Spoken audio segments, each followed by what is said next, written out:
Daniel chapter 5. Many years later, King Belshazzar gave a great feast for 1,000 of his nobles, and he drank wine with them. While Belshazzar was drinking the wine, he gave orders to bring in the gold and silver cups that his predecessor, Nebuchadnezzar, had taken from the temple in Jerusalem.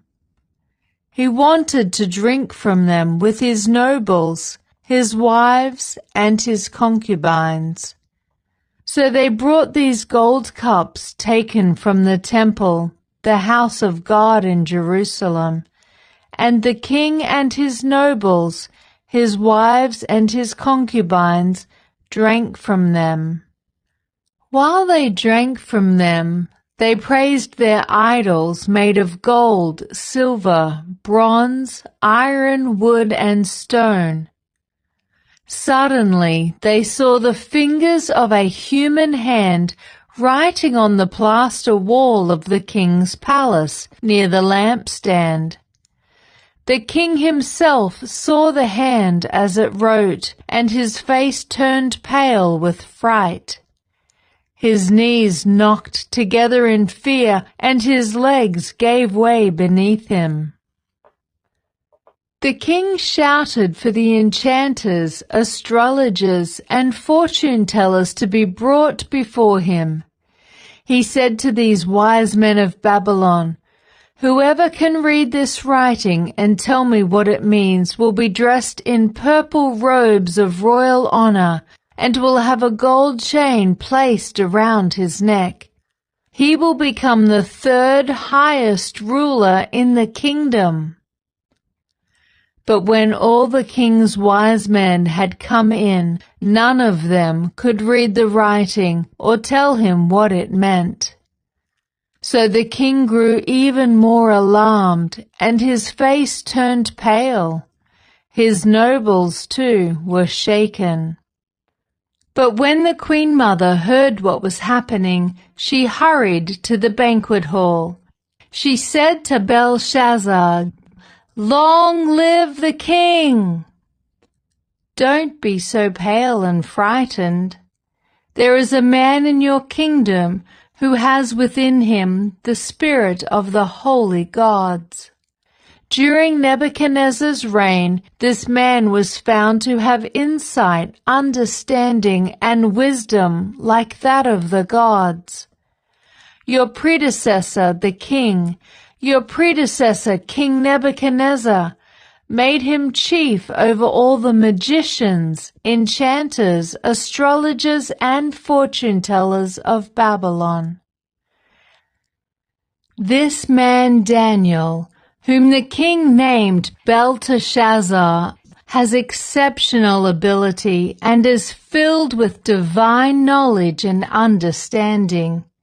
He can interpret dreams, explain riddles, and solve difficult problems.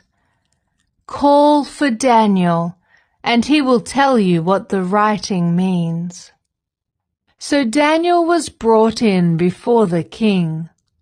The king asked him, "Are you Daniel, one of the exiles brought from Judah by my predecessor King Nebuchadnezzar?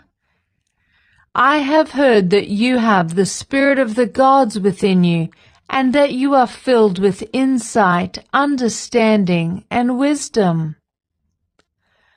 My wise men and enchanters have tried to read the words on the wall and tell me their meaning, but they cannot do it. I am told that you can give interpretations and solve difficult problems. If you can read these words and tell me their meaning, you will be clothed in purple robes of royal honor, and you will have a gold chain placed around your neck. You will become the third highest ruler in the kingdom." Daniel answered the king, "Keep your gifts or give them to someone else, but I will tell you what the writing means. Your Majesty, the Most High God gave sovereignty, majesty, glory, and honor to your predecessor Nebuchadnezzar.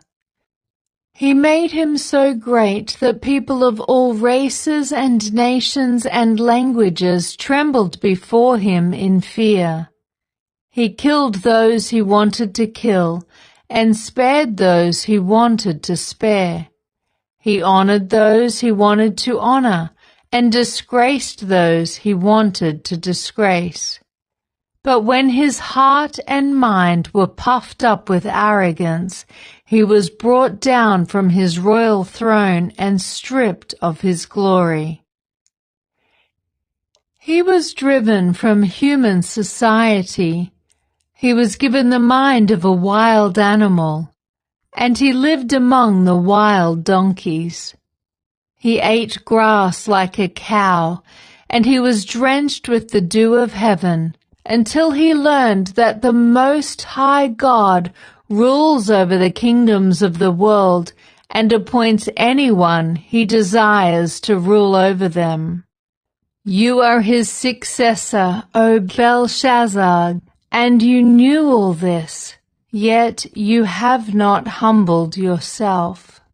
For you have proudly defied the Lord of heaven, and have had these cups from his temple brought before you.